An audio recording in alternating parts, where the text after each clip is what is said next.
Selamat pagi, jemaat dan juga simpatisan GKI Samanhudi. Kita akan berdoa pagi sebelum kita berkegiatan dan juga beraktivitas pada hari ini. Marilah sebelum kita mulainya kita berdoa. Tuhan, kami datang kepadamu dengan penuh rasa syukur akan hari baru dengan kekuatan baru ya Tuhan. Pada saat ini kami akan merenungkan firman-Mu. Pimpinlah kami, berkatilah hati dan pikiran kami, sehingga ketika kami bersaat teduh dan juga merenungkan firman-Mu, Engkau datang hadir bersama dengan kami, dan juga Engkau memampukan setiap kami untuk memahami dan juga serta melakukannya di dalam kehidupan kami. Kami telah siap ya Tuhan, di dalam nama Tuhan kami Yesus Kristus kami berdoa. Amin.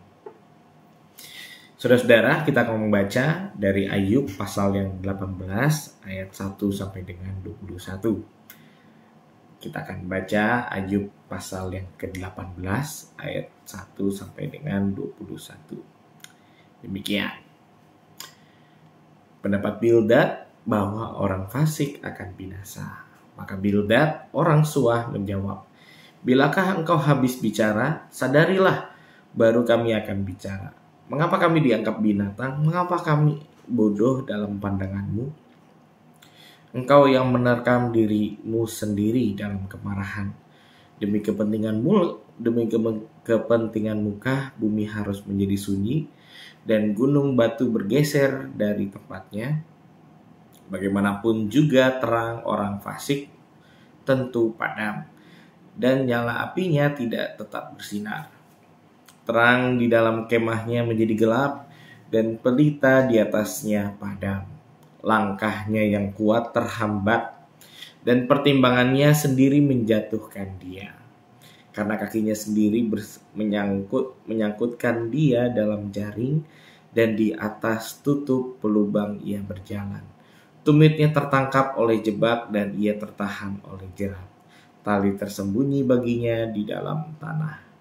Perangkap terpasang baginya pada jalan yang dilaluinya. Kedahsyatan mengejutkan dia di mana-mana, dan mengejarnya di mana juga ia melangkah. Bencana mengidamkan dia, kebinasaan bersiap-siap menantikan dia jatuh. Kulit tubuhnya dimakan penyakit, bahkan anggota tubuhnya dimakan oleh penyakit parah. Ia diseret dari kemahnya, tempat ia merasa aman, dan dibawa kepada raja kedahsyatan. Dalam kemahnya tinggal apa yang tidak ada sangkut pautnya dengan dia. Di atas tempat kediamannya ditaburkan belerang. Di bawah keringlah akarnya, dan di atas layulah rantingnya. Ingatan kepadanya lenyap dari bumi. Namanya tidak lagi disebut lorong-lorong. Ia diusir dari tempat terang ke dalam kegelapan, dan ia dienyahkan dari dunia.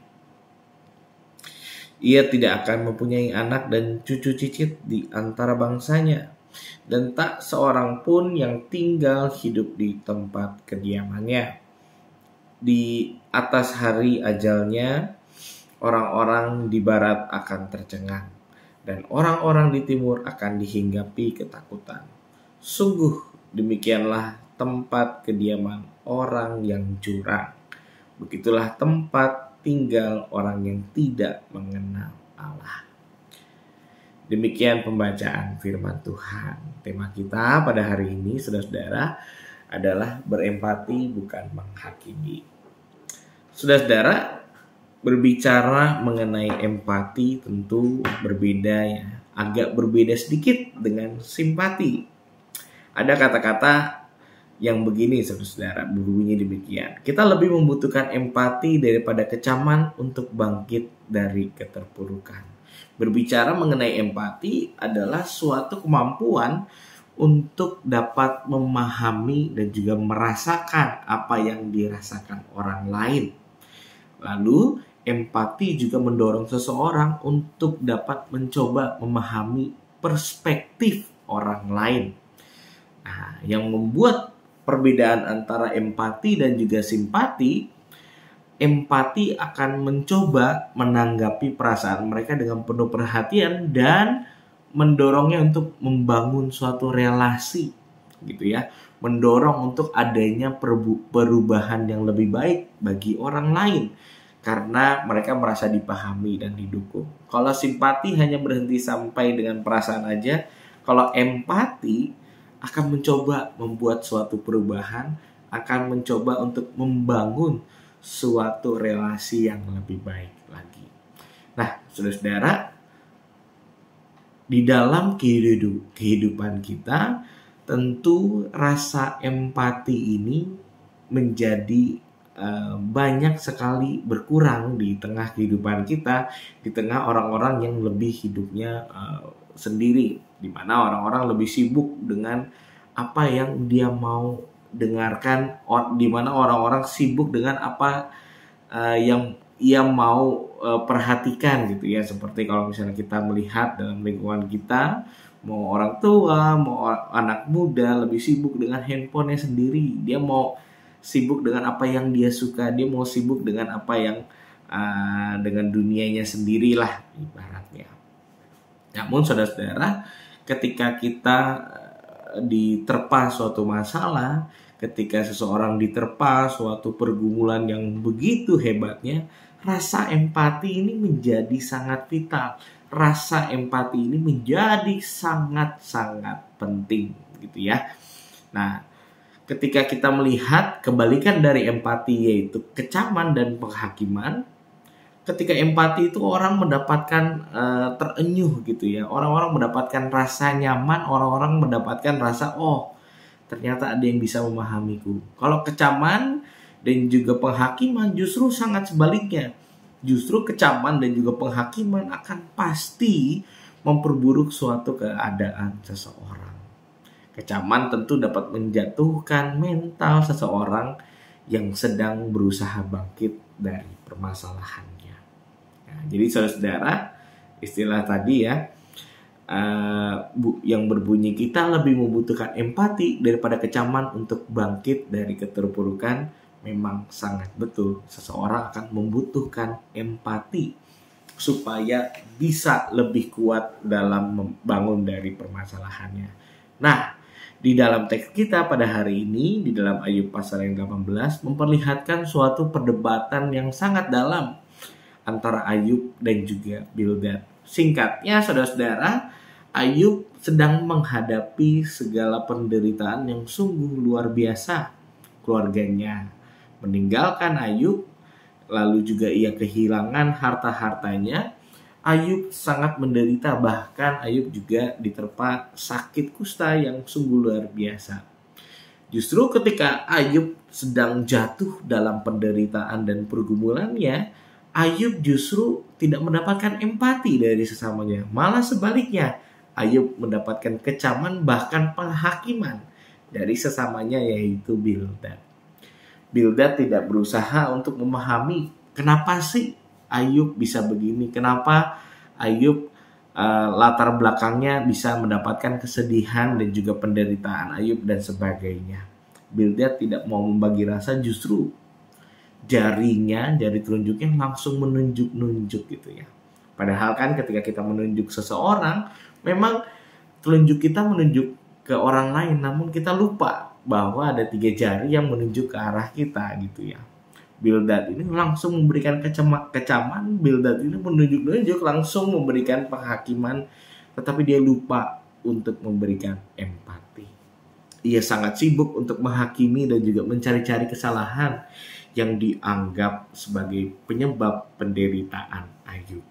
Bildad menuduh bahwa Ayub ini sebagai manusia yang egois, manusia yang sombong, dan manusia yang tidak tahu diri di hadapan Tuhan. Semua kesalahan dicari-cari, semua kekurangan Ayub dicari-cari oleh Bildad.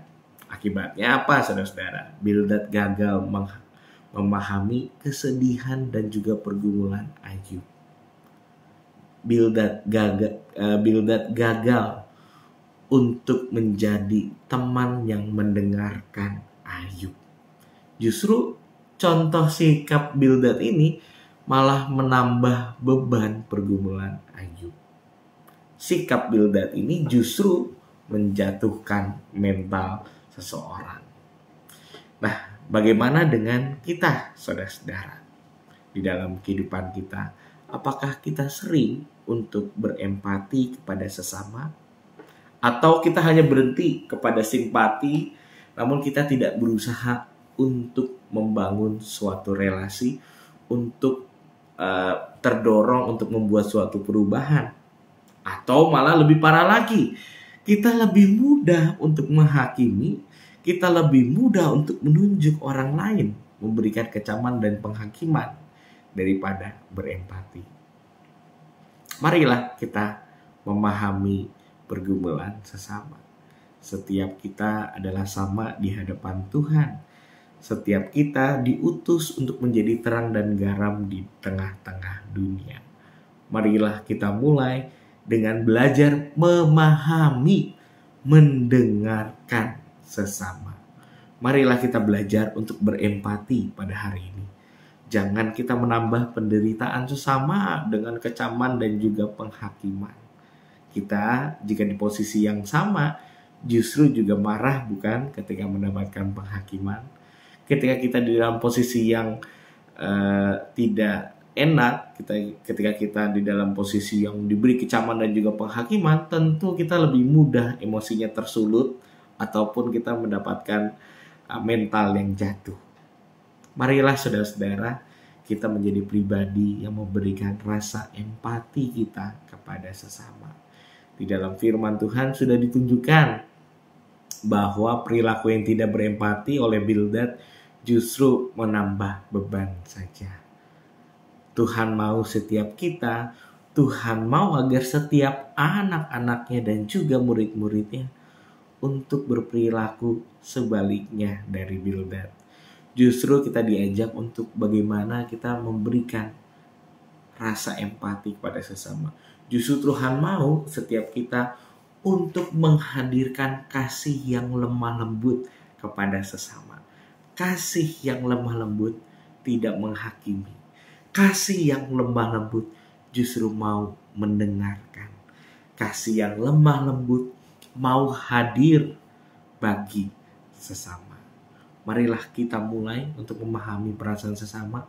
Kita mulai untuk berempati kepada sesama. Sehingga kita dapat mendukung orang lain untuk lebih bangkit. Kita angkat mereka.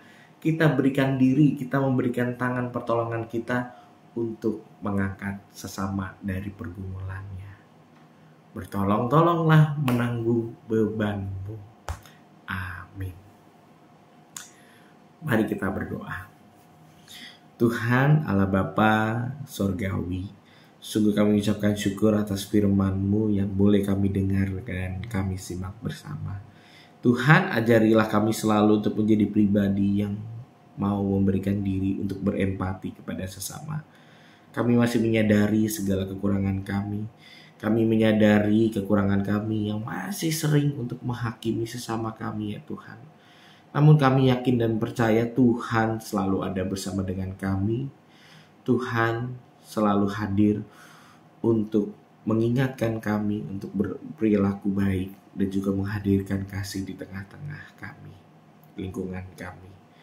Ajarilah kami, Tuhan, dalam berperilaku dan juga berkata-kata di dalam setiap pekerjaan kami, dimanapun kami berada, ya Tuhan, di rumah maupun di gereja maupun di tempat pekerjaan kami.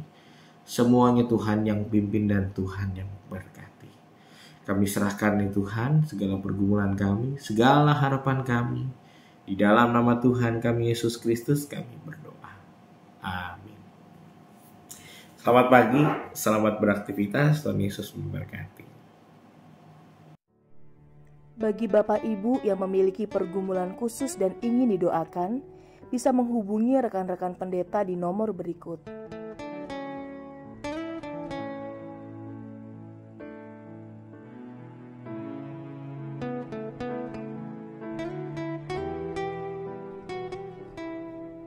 Tuhan Yesus memberkati.